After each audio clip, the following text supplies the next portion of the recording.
ചോദ്യമായി പ്രതീക്ഷിക്കുന്നത്. ഇനിയിപ്പോ എന്തൊക്കെ അറിയണോ കൊച്ചിനെന്ന് പറഞ്ഞ കമന്റ് വരും. ഇനിയിപ്പോ വൈകി പോയില്ലേ, ചെന്നിട്ട് അല്ലെങ്കിൽ പിന്നെ ചെന്നിട്ട് ഒരു തീരുമാനം ഉണ്ടാക്കാം. അതെ അതെ, നമുക്ക് പങ്കുവിനോട് ചോദിച്ചു നോക്കാം അല്ലെ. തന്നെ തുടങ്ങിയത് എനിക്ക് കുങ്കുമപ്പൂ കഴിഞ്ഞതിന് ശേഷമാണ്. ലൈക് പ്രൊഫസർ ജയന്തി സാറ് വിളിക്കുന്ന അതിലൂടെയാണ് നമ്മുടെ ട്രോൾസ് ഒക്കെ പാവം സാർ മരിച്ചുപോയി. അതെ അതെ അതെ. അപ്പൊ അങ്ങനെ ട്രോൾസും കാര്യങ്ങളൊക്കെ ഇങ്ങനെ വന്നു തുടങ്ങിയത് സീരിയലില്. പിന്നീടാണ് നമ്മൾ ട്രോള് അല്ലെങ്കിൽ ഇങ്ങനെയൊക്കെ ചെയ്യാം. അപ്പൊ ആ ഒരു ടൈമില് നമ്മൾ ട്രോളൊന്നും അധികം അങ്ങനെ എക്സ്പീരിയൻസ് ചെയ്തിട്ടില്ല. ട്രോളിൽ അന്നൊക്കെ മിമിക്രി സ്റ്റേജസിലായിരുന്നു പ്രൊഫസർ ജയന്തി. അതെ അതെ അതെ. ഒരു നമ്മുടെ സാറിന്റെ ഇതും ഉണ്ടല്ലോ, സാറിന് സ്മരിച്ചുകൊണ്ട് തന്നെ പറയുകയാണ്. അപ്പം അതൊക്കെ ആ കാലഘട്ടത്തിൽ എങ്ങനെയായിരുന്നു ചേച്ചി? അങ്ങനെ ലൈക് ഫണ്ണായിട്ട് തന്നെയാണോ?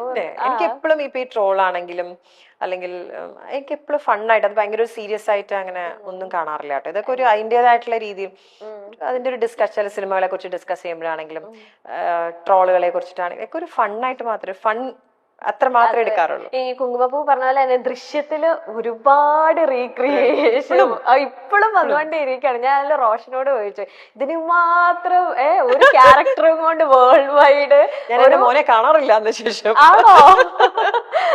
ഞാൻ റോഷനോട് ചോദിച്ചു. അപ്പൊ റോഷൻ പറയാം എല്ലാരും റീക്രിയേറ്റ് ചെയ്ത് ലൈക്ക് റോഷനെ ഒരു മൂവി അയക്കണ്ട, കാരണം ഡെയിലി ഓരോ റീക്രിയേഷനാ.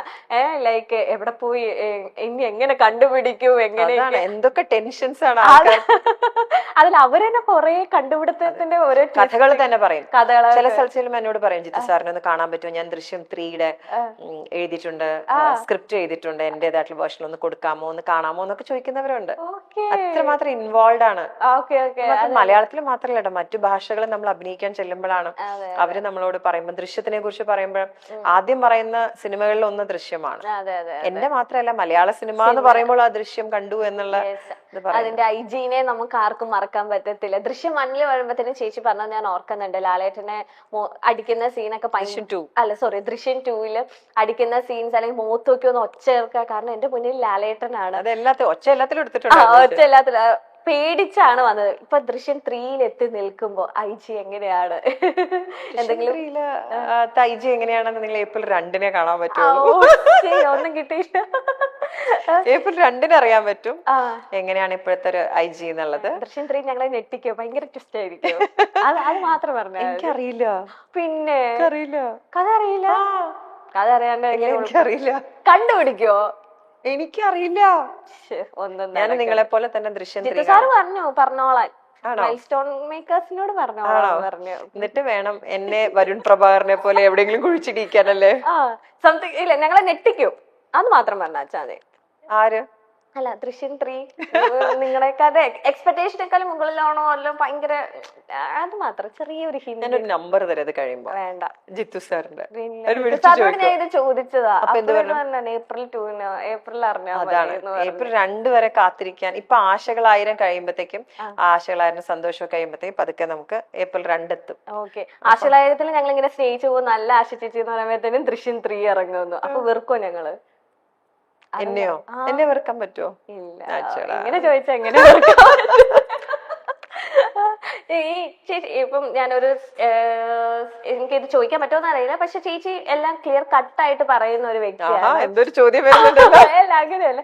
ഈ ലൈക്ക് ഇപ്പൊ കലോത്സവത്തിൽ തന്നെ ഒരുപാട് പ്രശ്നങ്ങൾ, അല്ലെങ്കിൽ അവിടെ തന്നെ നമ്മളൊക്കെ ഈ ന്യൂസൊക്കെ ഇങ്ങനെ അറിയുമ്പോഴാണ് ഞാനൊന്നും കലോത്സവത്തിൽ പങ്കെടുത്തിട്ടില്ല. അപ്പൊ ഞാൻ വിചാരിക്കും അവിടെയും പൊളിറ്റിക്സ് ഉണ്ടോ, അല്ലെങ്കിൽ അവിടെ ഇങ്ങനത്തെ ഇതുണ്ടോ. ഇപ്പൊ ലാസ്റ്റ് ആയിട്ട് ഒരു ചെറിയൊരു ന്യൂസ് ചേച്ചിക്കെതിരെ, അല്ലെങ്കിൽ ഇപ്പൊ ചേച്ചി പറഞ്ഞു ഒരു ഡാൻസ് പഠിക്കണമെങ്കിൽ അതിനേറെ ഒരു എഫേർട്ട് വേണം, അല്ലെങ്കിൽ നമ്മൾ കാണുന്ന സ്റ്റേജിൽ കാണുന്ന, ഇപ്പൊ ചേച്ചി പറഞ്ഞപ്പോഴാണ് കുറച്ചും കൂടെ ക്ലിയർ ആയത്. ഇതിന്റെ ഒരു കൊറിയോഗ്രാഫി ചെയ്യണം അല്ലെങ്കിൽ പഠിപ്പിക്കണം. അപ്പൊ നിങ്ങളുടെ ഞാനിത് മേത്തിൽ ദേവിക മാമിനോട് ചേച്ചിയോട് ഞാൻ ചോദിച്ചത്. അപ്പൊ നിങ്ങളുടെ ആ ഒരു ടൈമിങ്ങിന്, അല്ല ചില പേരൻസ് പറയുന്നു ഭയങ്കര എമൗണ്ട് ആണ് വാങ്ങിക്കുന്നത്, അല്ലെങ്കിൽ അങ്ങനെ ഒരു ചെറിയൊരു ന്യൂസ് വന്നു. ചേച്ചിക്ക് ആഗ്രഹം ഉണ്ടെങ്കിൽ പറഞ്ഞാൽ. അപ്പം അങ്ങനെയൊക്കെ വരുമ്പോൾ ആസ് എ ഒരു ആർട്ടിസ്റ്റ്, അല്ലെങ്കിൽ ജീവൻ മൊത്തം വായു അല്ലെങ്കിൽ ജീവവായു ആയിട്ട് ചേച്ചി കരുതുന്ന ഒരു നൃത്തമാണ്. അപ്പൊ അതിനെ അങ്ങനെയൊക്കെ ന്യൂസ് അല്ലെങ്കിൽ അങ്ങനെയൊക്കെ കേൾക്കുമ്പോൾ ചേച്ചിക്ക് എന്താ തോന്നുന്നത്? ഇപ്പൊ ഈ കോമ്പറ്റീഷൻ എന്ന് പറയുമ്പോൾ ഞങ്ങളുടെ കാലത്ത് ആണ് ഇപ്പോഴത്തെ കാലത്തിനേക്കാളും ആൾക്കാർ കോമ്പറ്റീഷന് വേണ്ടി പൈസ സ്പെൻഡ് ചെയ്തിരുന്നത് ഞങ്ങളുടെയൊക്കെ ചെറുപ്പകാലത്ത്. ഓക്കെ ആ കാലത്ത് ലൈവ് ഓർക്കസ്ട്രയാണ്. ഓക്കെ ഇപ്പൊ നമ്മൾ CD വെച്ചിട്ടാണ് അല്ലെങ്കിൽ റെക്കോർഡഡ് മ്യൂസിക് വെച്ചിട്ടാണ് കളിക്കുന്നത്. ആ കാലത്ത് അങ്ങനെയല്ല മോളെ. ആ കാലത്ത് പക്കമേളം ഇരുന്നിട്ടാണ് 5-6 പക്കമേളം ഇരുന്ന് ഓരോ ഐറ്റംസ്. അപ്പോൾ ഓരോ അതിന്റെ ഉള്ള എക്സ്പെൻസസ് ആക്ച്വലി ഡബിൾ ആ കാലത്ത് വളരെ ഇപ്പോൾ ഉള്ളതിനേക്കാളും കൂടുതലായിരുന്നു ആ കാലത്ത്. അപ്പൊ ഇതൊരു കോമ്പറ്റീഷൻ എന്ന് പറയുമ്പോൾ ഇത്ര അധികം സ്പെൻഡ് ചെയ്യേണ്ട ആവശ്യമുണ്ടോ അല്ലെങ്കിൽ സ്പെൻഡ് ചെയ്യുന്നുണ്ടോ? ഇതൊരു ഇൻഡിവിജ്വൽ പെർസ്പെക്റ്റീവ് ആണ് കേട്ടോ. അത് ഓരോരുത്തരുടെ ഇൻഡിവിജ്വൽ ആണ്. അപ്പൊ നൃത്തം പഠിക്കുന്നവർ മത്സരിച്ചോളണമെന്ന് ഒരു നിർബന്ധവും. ഇപ്പൊ ഇവിടെ ഈ കളരിയില് മോളിപ്പോ ഇവിടെ ഇരിക്കുന്ന ഈ സ്ഥലത്ത് ഒരുപാട് കുട്ടികളെ പഠിപ്പിക്കുന്നുണ്ട്. ഇവിടെ ആക്ച്വലി പറഞ്ഞ പനങ്ങാട് എന്ന് പറയുന്ന സ്ഥലത്താണ് ഞാൻ താമസിക്കുന്നത്. എറണാകുളത്ത് താമസിക്കുന്നത്. പെരുമ്പാവൂരും ഉണ്ട് ക്ലാസ്. ഇവിടെയാണ് അമ്മയുള്ളത്, എന്റെ ഗുരു അമ്മ കലാമണ്ഡലം സുമതി അമ്മ. അപ്പൊ അമ്മ കൂടുതൽ ഇവിടെയാണ്. പെരുമ്പാവൂരും കുറച്ച് പോവും, ഇവിടെയാണ് കൂടുതലുള്ള. അപ്പൊ അമ്മ ഇവിടെ ഉള്ളപ്പം ഇവിടുത്തെ നാട്ടിലെ ഒരുപാട് സാധാരണക്കാര് താമസിക്കുന്ന സ്ഥലമായത്. ഒരുപാട് സാധാരണക്കാര് കുടുംബശ്രീയിലെ കുട്ടികൾ പഠിക്കുന്നുണ്ട് ഇവിടെ. ഓട്ടോറിക്ഷ ഓടിക്കുന്ന ചേട്ടന്മാരുടെ മക്കൾ പഠിക്കുന്നുണ്ട് ഇവിടെ. അപ്പൊ ഇവർക്ക് എല്ലാവർക്കും അഫോർഡ് ചെയ്യാൻ പറ്റുന്ന രീതിയിലുള്ള ഒരു ഫീസ് വെച്ചിട്ടാണ് ഇവിടുത്തെ ക്ലാസ്. ഇവിടുത്തെ ക്ലാസ് അങ്ങനെയാണ്. അപ്പൊ ഒരു മാസത്തിന് വളരെ കുറച്ച് ഫീസ് മാത്രം മേടിച്ചിട്ട് നടത്തുന്ന ഒരു സ്ഥാപനമാണ്. അപ്പൊ അത് ഞാൻ ഉദ്ദേശിക്കുന്നത് സാധാരണക്കാർക്ക് അത് പഠിക്കണം, നൃത്തം പഠിക്കാൻ. ഒരുപാട് പേര് ജോലി ചെയ്യുന്നവർ പഠിക്കുന്നുണ്ട്, വീട്ടുജോലി ചെയ്യുന്ന ചേച്ചിമാര് പഠിക്കുന്നുണ്ട് ഇവിടെ. അവർക്ക് ഇപ്പൊ ഒരു മാസം ഇത്ര രൂപ കൊടുത്ത് പഠിച്ചാൽ, അല്ലെങ്കിൽ ഒരു പ്രോഗ്രാം ചെയ്യണമെങ്കിൽ ലക്ഷങ്ങൾ കൊടുക്കുക, അങ്ങനെയും ഇല്ല ഇവിടെ. ഇവിടെ ദക്ഷിണ കൊടുക്കണം. ദക്ഷിണ കൊടുക്കണമെന്നല്ല, ദക്ഷിണ കൊടുക്കാൻ പാടില്ല എന്ന് പറയുന്ന സ്ഥലമാണ് ഇവിടെ. എന്റെ ഗുരു അങ്ങനെയാണ് അമ്മ. ഞാനും അങ്ങനെ തന്നെയാണ്. ദക്ഷിണ വെച്ചിട്ട് ഇത്ര രൂപ ദക്ഷിണ വെക്കണം അങ്ങനെയില്ല. ഇവിടെ ദക്ഷിണ വെക്കാൻ പാടില്ല എന്നാണ്. അങ്ങനെ നിങ്ങൾക്ക് നിർബന്ധമാണെങ്കിൽ 1 രൂപ വെക്കണം എന്നുള്ളതാണ്. അതിൽ കൂടുതൽ ദക്ഷിണ പോലും ഇവിടെ അക്സെപ്റ്റ് ചെയ്യാറില്ല. സോ അതൊരു ഒരുപാട് പൈസ അതിനു വേണ്ടി സ്പെൻഡ് ചെയ്ത് ചെലവാക്കി പോകണമെന്നുള്ള ഓരോ വ്യക്തിപരമായിട്ടുള്ള തീരുമാനമാണ്. അപ്പൊ ഇവിടുന്ന് അച്ഛനമ്മമാർ തീരുമാനിക്കണം അതിന്റെ ആവശ്യമുണ്ടോ, അല്ലെങ്കിൽ കുട്ടികൾക്ക് അതിനുള്ള പ്രായമായെങ്കിൽ അവരും തീരുമാനിക്കണം. അത്രേ ഉള്ളൂ. സോ ഓൾ ഇൻഡിവിജ്വൽസിനാണ്. പക്ഷെ ചിലർക്ക് അത് ഇത്ര പണം വെച്ച് പ്രോഗ്രാമിന് പോയി കോമ്പറ്റീഷന് പോകണമെങ്കിൽ ഇത്ര ചെലവുകൾ ചിലപ്പോൾ ഉണ്ടായേക്കാം. ഈ ഐറ്റംസ് മുഴുവൻ റെക്കോർഡ് ചെയ്യണം, പുതിയ ഡ്രസ്സ് തയ്പ്പിക്കണം, പുതിയ ആടയാഭരണങ്ങൾ വേണം. അപ്പൊ അത്രയും പൈസ സ്പെൻഡ് ചെയ്യാൻ പറ്റുന്നവർ അതിന് വേണമെന്നുള്ളവർ അതിന് പോയാൽ മതി. അത് ശരിയാണോ എന്ന് ചോദിച്ചാൽ അത് വ്യക്തിപരമായിട്ടുള്ള ഒരു ഡിസിഷനാണ്. As a dancer, as a teacher ഞാൻ അതിനോട് വലിയ യോജിക്കുന്ന ഒരാളല്ല. അതിന്റെ ആവശ്യമില്ല എന്ന് കോമ്പറ്റീഷന് പോകണമെങ്കിൽ of course it's good for them Hoover participating എന്നുള്ളത്. അല്ലെങ്കിൽ അത് നൃത്തം പഠിക്കുക, പെർഫോം ചെയ്യുക എന്നുള്ളതാണ് ഞാൻ ഒരു ടീച്ചർ പറയുക. അപ്പൊ വൈൻഡപ്പ് ചെയ്യുന്നതിന് മുന്നേ ഒരു ചെറിയൊരു സെഗ്മെന്റിലേക്ക് പോവുകയാണ്. അങ്ങനെയുണ്ട് ഒരു പരിപാടി. കടക്കട്ടെ. Thank you. എന്താണ് പരിപാടി? യെസ് ഓർ നോ സെഗ്മെന്റ് ആണ്. അപ്പൊ ഞാൻ കുറച്ച് ക്വസ്റ്റ്യൻസ് ചോദിക്കും. യെസ് ആണെങ്കിൽ യെസ്, നോ ആണെങ്കിൽ നോ. ഓക്കെ.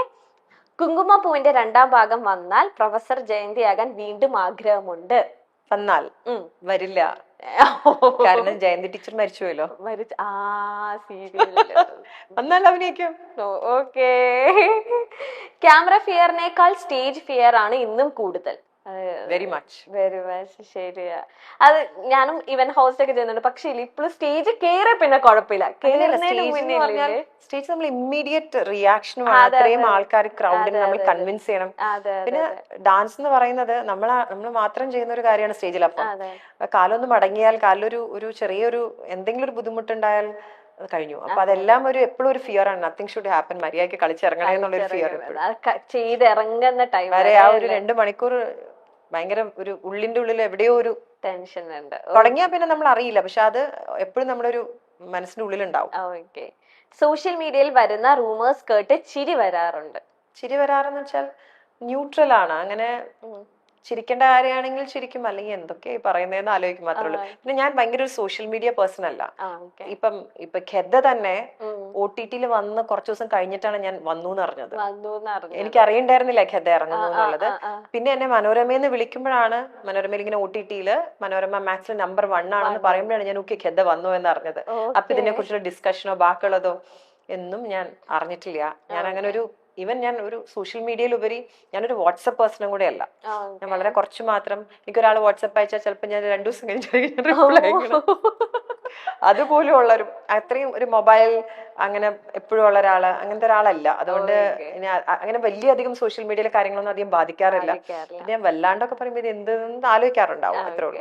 അത് ഞാൻ പറഞ്ഞു കേട്ടിട്ടുണ്ട്. ലൈക്ക് ചേച്ചിയും ഹസ്ബൻഡും ശരത്തേട്ടനും കൂടെ നിന്നപ്പോ ചേച്ചി ഇങ്ങനെ എഴുതിയിടുമ്പോ അത് ഞാനല്ല മിക്കവാറും പങ്കും ഇങ്ങനെ എപ്പോഴും അങ്ങനെ ഉണ്ടാവും. അല്ലെങ്കിൽ അത് പങ്കു തന്നെ ഫോട്ടോ ഇടുന്നു, പങ്കു തന്നെ എന്റെ അക്കൗണ്ടിൽ കയറി ഇത് കേൾക്കുമ്പോ പങ്കുവിനെ ഞാൻ ഒന്നും സഹായിക്കത്തില്ല. മറ്റേ ഇപ്പൊ ചില അമ്മമാർക്ക് ബർത്ത്ഡേ സ്റ്റേറ്റസ് ഇടാൻ അറിയില്ലാത്തപ്പോഴത്തേനും ഹാപ്പി ബർത്ത്ഡേ മോളേന്ന് എനിക്ക് എഴുതി തരുമോ. ഏകദേശം അങ്ങനെയൊക്കെ ഒരു അമ്മയാണോ എന്ന് ചോദിച്ചാൽ ചിലപ്പോ അങ്ങനെ ആവാൻ സാധ്യതയുണ്ട്. അതുകൊണ്ട് വല്ലാണ്ട് സോഷ്യൽ മീഡിയയിലെ കാര്യങ്ങളൊന്നും കുറിച്ച് ആധികാരികമായി സംസാരിക്കാൻ പറ്റില്ല. കാര്യം അങ്ങനെ ഒരു സോഷ്യൽ മീഡിയ പേഴ്സൺ അല്ല. അതുകൊണ്ട് വലിയ നെഗറ്റിവിറ്റി അങ്ങനെ ഒന്ന് ചേച്ചിന് അങ്ങനെ അല്ല, എനിക്ക് അങ്ങനെ അല്ലാത്തോണ്ട് ചിലപ്പോ ഞാൻ അറിയാറ് പോലും. ഓക്കെ. ദൃശ്യത്തിലെ കഥാപാത്രം വന്നത് കൊണ്ടാണ് നായികയായി മലയാളത്തിൽ രാശി വന്നത് എന്ന് വിശ്വസിക്കുന്നുണ്ടോ? ദൃശ്യത്തിൽ എന്ന് അങ്ങനെ വിശ്വസിക്കുന്നില്ല. ഞാൻ അതിനു മുമ്പ് ചെയ്ത ചിത്രം ഉള്ളത് കൊണ്ടാണ്, കർമ്മയോധ എന്ന് പറഞ്ഞ സിനിമ, അങ്ങനെയും ചിത്രങ്ങൾ കൊണ്ടല്ലേ ദൃശ്യത്തിൽ വന്നത്. അങ്ങനെ വിശ്വസിക്കുന്നില്ല. ഓക്കെ. ചില മീഡിയ ക്വസ്റ്റ്യൻസ് ഇറിറ്റേറ്റ് ചെയ്തിട്ടുണ്ട്? ഇല്ല, അങ്ങനെ ഒന്നും ഇറിറ്റേറ്റ് ചെയ്തിട്ടില്ല. ചില സൗഹൃദങ്ങൾ പിന്നീട് ജീവിതത്തിൽ ദോഷം ചെയ്തിട്ടുണ്ട്? അതുണ്ട്. യെസ്. അതിന് എന്താ പഠിച്ചേ? പാഠം എന്താ പഠിച്ചേ? അങ്ങനെ പാഠം എന്ന് വെച്ചാൽ നമുക്ക് കുറച്ചുകൂടെ ആൾക്കാരെ മനസ്സിലാക്കാൻ പറ്റുന്നു എന്നുള്ളതാണ്. പക്ഷെ ഒരു റിലേഷൻഷിപ്പും ഒരു ഫ്രണ്ട്ഷിപ്പും അങ്ങനെ ബ്രേക്ക് ചെയ്യാറില്ല, മനസ്സിലാക്കുന്നു എന്നുള്ളത് മാത്രം. അതുകൊണ്ട് ഇപ്പൊ അവരൊരാള് തെറ്റ് ചെയ്തുകൊണ്ട് നമ്മൾ അവരെ എൻഡ് ചെയ്തു, നമ്മൾ ഇനി അവരായിട്ടുള്ള ഒരു ഫ്രണ്ട്ഷിപ്പ് ഇല്ല, അങ്ങനെയൊന്നും ആലോചിക്കാറില്ല. പക്ഷെ ഇന്നല്ലെങ്കിൽ നാളെ ചിലപ്പോൾ അവരായിരിക്കും നമ്മളെ സപ്പോർട്ട് ചെയ്യാൻ വരും. ചിലപ്പോൾ ആ ഒരു സിറ്റുവേഷൻ കൊണ്ടായിരിക്കാം അവരങ്ങനെ ചെയ്തിട്ടുണ്ടാവാന്ന് ഉള്ളിൽ നമ്മൾ അങ്ങനെ ആശ്വസിക്കാൻ ശ്രമിക്കാറുണ്ട്. അവരൊരു അവസ്ഥ ചിലപ്പോൾ അങ്ങനെയായിരിക്കാം. നമ്മൾ ഏറ്റവും അടുത്ത സുഹൃത്ത്, ഏറ്റവും ബെസ്റ്റ് ഫ്രണ്ട് നമുക്കൊരു ആവശ്യത്തിന് വേണ്ട ഒരു സമയത്ത് നമുക്ക് ചെയ്യാതെ, നമുക്ക് കൂടെ നിൽക്കാതെ വരുമ്പോൾ നമുക്ക് ഭയങ്കര വേദനിക്കും. പക്ഷെ അത് പിന്നീട് നമ്മൾ ആലോചിക്കും, ചിലപ്പോൾ അത് അവരുടെ അവസ്ഥ ചിലപ്പോൾ അങ്ങനെ ആയിരിക്കാം, അതുകൊണ്ടായിരിക്കാം എന്ന് ആലോചിച്ച് സ്വയം ആശ്വസിക്കും. ചേച്ചി ഇങ്ങനെ ആൾക്കാരെ പെട്ടെന്ന് വിശ്വസിക്കുന്ന കൂട്ടത്തിലാണോ? അല്ല, എനിക്ക് വളരെ കുറച്ച് ഫ്രണ്ട്സ് മാത്രമല്ല ആളാ. ഒരുപാട് ഫ്രണ്ട്സ് ഒന്നും ഇല്ല. കുറച്ച് ഫ്രണ്ട്സ്, ഇവരെല്ലാം ഉണ്ടാവുന്ന കൂട്ടുകാരൊക്കെ ഉണ്ടാവുള്ളൂ. പക്ഷെ അത് ഭയങ്കര സമയമെടുത്ത് ആലോചിച്ച്, അല്ലെങ്കിൽ എന്റെ കൂട്ടുകാരാക്കാൻ പറ്റുമോ എന്നൊക്കെ നോക്കിയിട്ട് അങ്ങനെ പതുക്കെ ഫ്രണ്ട്ഷിപ്പ് ആക്കാൻ വേണ്ടിയിട്ട് ഒരു സൗഹൃദത്തിലേക്ക് പോവാറില്ല. അങ്ങനെ ഇരുന്നാണ് അതൊരു സുഹൃത്തായി മാറുന്നത്. അങ്ങനെ വളരെ കുറവ് സുഹൃത്തുക്കൾ മാത്രമേ ഉള്ളൂ. ദൃശ്യം ഓരോ ഷൂട്ട് നടക്കുമ്പോഴും പലരും ക്ലൈമാക്സ് പറഞ്ഞു തരാമോ എന്ന് സീക്രട്ട് ആയിട്ട് മുമ്പിലിരിക്കുന്ന ആള് ചോദിച്ചല്ലോ. ഞാൻ സീക്രട്ട് അല്ല, ഞാൻ പബ്ലിക്കായിട്ട്. വീട്ടില് മക്കള് ചോദിച്ചിട്ടില്ലേ? പങ്കു അമ്മ ഒന്നും ചോദിച്ചിട്ടില്ല? അമ്മും പങ്കൊന്നും അങ്ങനെ ചോദിക്കാറ്. ഞാൻ അങ്ങനെ കഥയുടെ ഈവൻ ദൃശ്യം 1 കഥ പോലും ക്ലൈമാക്സ് ഞാൻ ആരോടും പറഞ്ഞിട്ടുണ്ടായിരുന്നില്ല. ആരോടും പറഞ്ഞിട്ടില്ലായിരുന്നു. ക്ലൈമാക്സ് ശരത്തേട്ടൻ കാണുമ്പോഴാണ്. ശരത്തേട്ടൻ ആക്ച്വലി ദൃശ്യം 1 ഡബ് ചെയ്യുമ്പോൾ അവിടെ ഉണ്ടായിരുന്നു. ഡബിങ്ങിന്റെ ക്ലൈമാക്സ് ഷൂട്ട് ചെയ്യുമ്പോൾ ഡബ് ചെയ്യുമ്പോൾ ജിത്തു സാറും ഞാനും കൂടെ ശരത്തേട്ടന്റെ പുറത്തിരുത്തിയിട്ടാണ് ഞങ്ങൾ ഡബ് ചെയ്തത്. ഇവിടെ പറഞ്ഞിട്ടുണ്ടായിരുന്നില്ല. ഓക്കെ. അപ്പൊ ഇവർക്ക് ഇങ്ങനെ ക്യൂരിയോസിറ്റി അമ്മ പറഞ്ഞു. ഞാനൊക്കെ അങ്ങനെ ക്ലൈമാക്സ് എന്താന്ന് അറിയണം താല്പര്യം. ഭയങ്കര സിനിമ ക്രിട്ടിക്സ് ആണ് ഇവരൊക്കെ. ഭയങ്കര ഞാനൊന്നല്ല, ഇവരാണ് എല്ലാ സിനിമകൾ കാണുന്നത്. എന്റെ മാത്രം ടോട്ടൽ സിനിമകൾ കാണുന്നത്. അതെങ്ങനെ ഇതിങ്ങനെ സിനിമകൾ കണ്ടു കഴിഞ്ഞിട്ട് അതിനെ പറ്റി പറഞ്ഞ് അടി കൂടുന്ന ആൾക്കാരാണ് അമ്മും പങ്കുമൊക്കെ. എന്നാൽ അതെന്താ അങ്ങനെ ഇങ്ങനെ, നമ്മൾ വല്ലൊരു സിനിമ നിങ്ങൾ അടി കൂടുന്നുണ്ട്, അങ്ങനെയാണ്. അപ്പൊ അതുകൊണ്ട് അവർക്ക് ഒരിക്കലും കഥ അറിയണമെന്ന് താല്പര്യമില്ല. ചോദിക്കാറില്ല, ആരും ചോദിക്കാറില്ല. വീട്ടിൽ ആർക്കും അറിയില്ല. ഇത്രയും രഹസ്യം എങ്ങനെ വെക്കുന്നു? Okay. You are very strict with yourself. I am very strict myself. Very strict myself എന്ന് വെച്ചാൽ അങ്ങനെ ഡിസിപ്ലിൻഡ് ഡിസിപ്ലിൻഡ് ഒന്നല്ല. പക്ഷെ ഞാൻ എന്റെ കാര്യത്തിൽ എനിക്ക് അതങ്ങനെ വേണം ഇതിങ്ങനെ വേണം എന്നല്ല. എന്റെ കാര്യത്തിൽ കുറച്ചൊരു കാര്യങ്ങളൊക്കെ ചെയ്ത് തീർക്കണം, അല്ലെങ്കിൽ ഇന്ന കാര്യങ്ങൾ ചെയ്യണം എന്നൊക്കെ ആഗ്രഹമുള്ള ഒരാളാണ്. ഓക്കെ. വാർഡ്രോബിൽ നിന്ന് ഏറ്റവും കൂടുതൽ കളക്ഷൻ ഉള്ള കോസ്റ്റ്യൂം സാരി തന്നെയാണ്. അതെ. യെസ്. വെറൈറ്റി സാരി പ്രാന്താണെന്ന് അമ്മ ചോദിക്കും. നിനക്ക് ആരെങ്കിലും സാരിയിൽ കൈവശം തന്നിട്ടുണ്ടോ ആശയം? സാരി മേടിക്കുകയും ചെയ്യും, ഒരു ആവശ്യമില്ലാതെ സാരി മേടിക്കുകയും ചെയ്യും. ഈ ചേച്ചിക്ക് നല്ല പെർഫെക്റ്റ് ആയിട്ടൊക്കെ ഇങ്ങനെ ഉടുക്കാൻ അറിയാം. സാരി ഉടുക്കാൻ അറിയാം. കുങ്കുമപ്പൂല് മുഴുവൻ സാരി ഞാൻ തന്നെയല്ലേ എടുത്തത്. 850 സാരി ഉടുത്തിട്ടുണ്ട് കുങ്കുമപ്പൂല്. ഇപ്പൊ വാർഡ്രോബിലൊക്കെ അല്ലേ. ലാസ്റ്റ് ഞങ്ങൾ ഒരു ദിവസം ഹോം ടൂർ ഒക്കെ ചോദിക്കണം എന്നൊക്കെ ആഗ്രഹമുണ്ട്. ഒരു ദിവസം ഞങ്ങൾക്ക് ഹോം ടൂർ തന്നെ. തീർച്ചയായിട്ടും. കണ്ടോ? തീർച്ചയായും റെക്കോർഡാണ്. അപ്പൊ ആശിച്ചു നമുക്ക് ഹോം ടൂർ അദ്ദേഹത്തിന് സന്തോഷമായി വിളിച്ചിട്ട് ആശിച്ചി മൈൽസ്റ്റോൺ മേക്കേഴ്സ് ആണ്. അല്ല അങ്ങനെ വിളിക്കും, ആശിച്ചി മൈൽസ്റ്റോൺ മേക്കേഴ്സ് എന്നാണ്, കുറച്ച് കാര്യങ്ങൾ സംസാരിക്കാനുണ്ട്. അപ്പൊ ഞാൻ പറയും മോനെ ഞാൻ ഇവിടെ അല്ല ദുബായിലാണ്. ചേച്ചി ഇപ്പൊ നാട്ടിലാണല്ലോ. അപ്പൊ ചോദിക്കും, അപ്പൊ ഞാൻ പറയും ഞാൻ നാട്ടിലാണ്, പക്ഷെ ഞാൻ പ്രോഗ്രാമിന് വന്നാണ്, നാളെ കഴിയുമ്പോ തിരിച്ചു പോകും. പിന്നെ ചിലപ്പോ വിളിക്കുമ്പോ ഷൂട്ടിലായിരിക്കും വിളിക്കും. പറയും ഞങ്ങൾ ആവശ്യമില്ലാത്തത് ഒന്നും ചോദിക്കില്ല.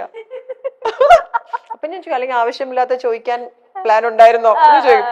അല്ല ആവശ്യമില്ലാത്ത ഒന്നും ചോദിക്കില്ല, ഞങ്ങളൊന്ന് വന്നോട്ടെ. ഞാൻ പറഞ്ഞു വരൂ, പക്ഷെ ഞാൻ ഇവിടെ ഉള്ള സമയത്ത് വരാം എന്ന് പറയും. അങ്ങനെ സംഭവിച്ചത് ഇന്നാണ്. ഓക്കെ, ഇനി ഒരു ദിവസം ഞങ്ങൾക്ക് ഹോം ടൂറും കൂടെ തരണം. അപ്പൊ നമുക്ക് ഭയങ്കര സന്തോഷം. നിങ്ങളെ സന്തോഷിപ്പിച്ചു കളയാം.